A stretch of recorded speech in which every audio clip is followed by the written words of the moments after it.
naman ulit yung kampo nila mga tol. Dito daw nila dinadala yung mga bihag.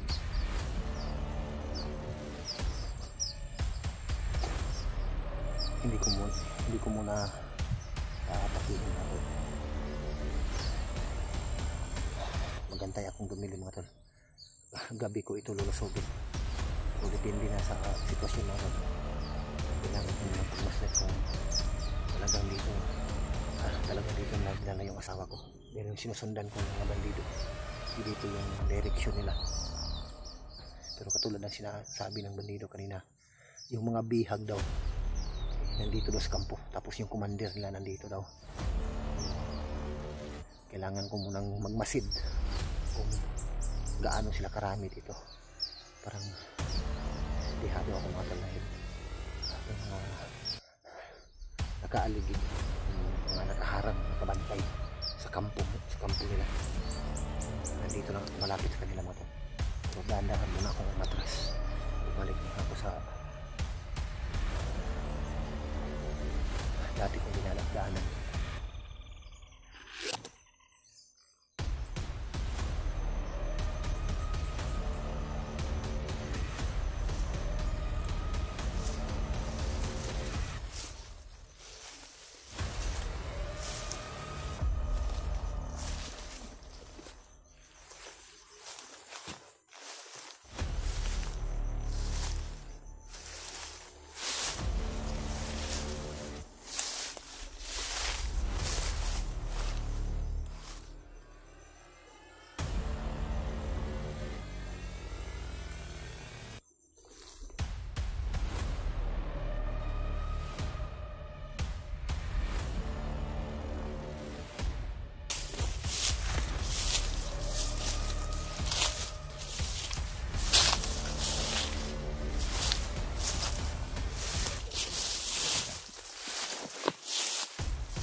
mga tol.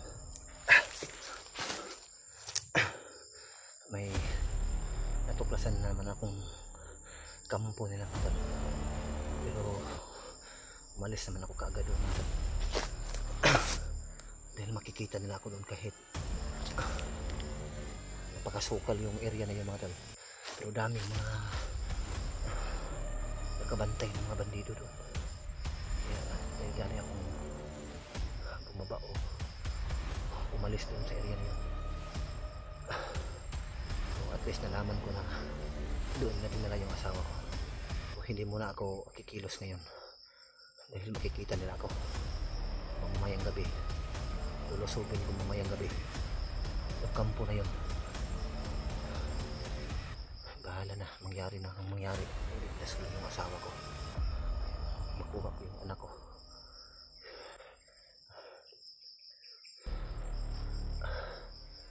Grabe, sobrang layo yung nilakad ko mga tol. Hanggat sa nakarating ako dito.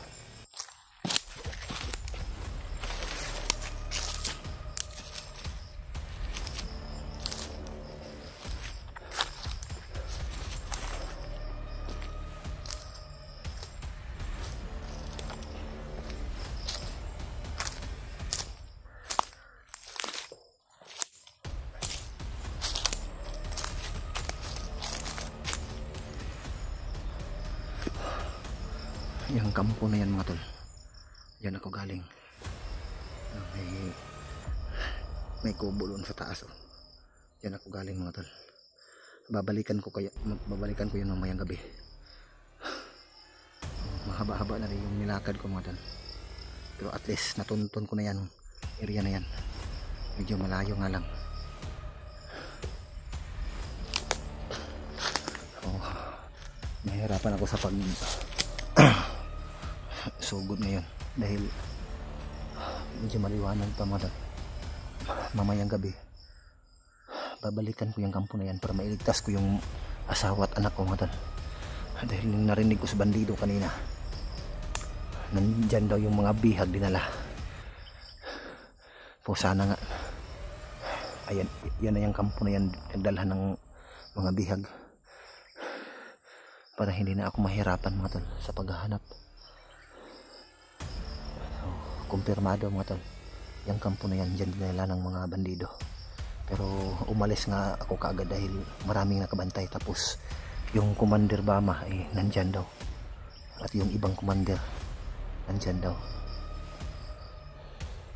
Kaya naging alerto yung mga bandido kahit sa malayong distansya mula dyan sa kubo na yan ay pinapalibutan talaga ng mga bandido.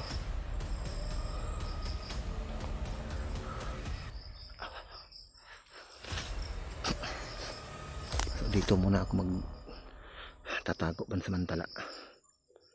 Sobrang layo nga ng kampo na yan mga tol. Yan yung pupuntahan ko mamayang gabi. Di bali na malayo, makuha ko lang yung asawa at anak ko.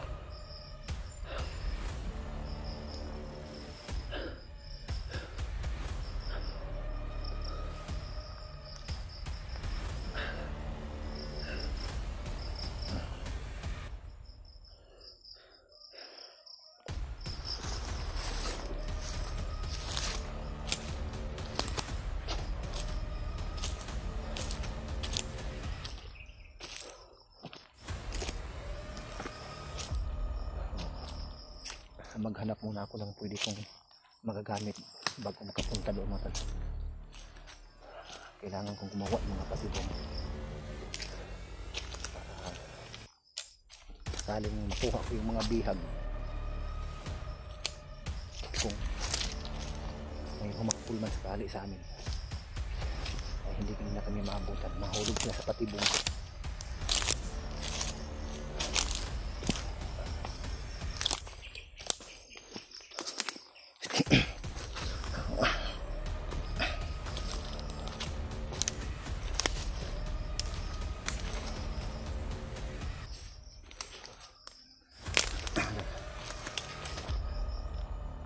Nandito ako sa kabilang bundok, malapit lang sa kampo na natuntun ko.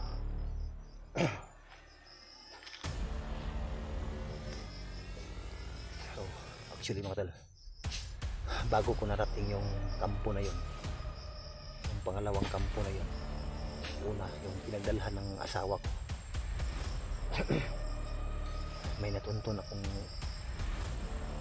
bagong kampo na ginawa nila pero hindi pa natapos. So actually nandito rin ako sa gitna kasi yung kampo na kinaroroonan ng mga bihag yung pinagdalhan ng asawa ko, yung anak ko, pero hindi ko kumpirmado kung talagang nandun ba yung anak ko.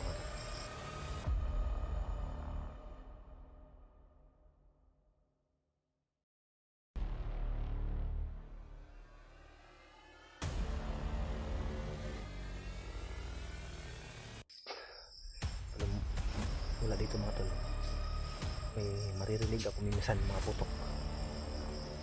Medyo malayo nga lang mga tol kasi napaka bundok itong inakyat ko mga tol. May magpaputok, paiko-iko yung busis ng putok.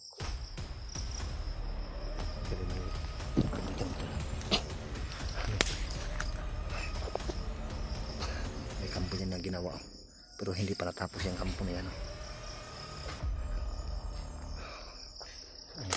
Kabilaan mga tol, may kampo din dyan na bagong ginawa, tapos may kampo din doon banda, pero medyo malayo nga lang mula dito.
Kahit malayo na ako mga tol, may mga bandido po harang sa daan mga tol.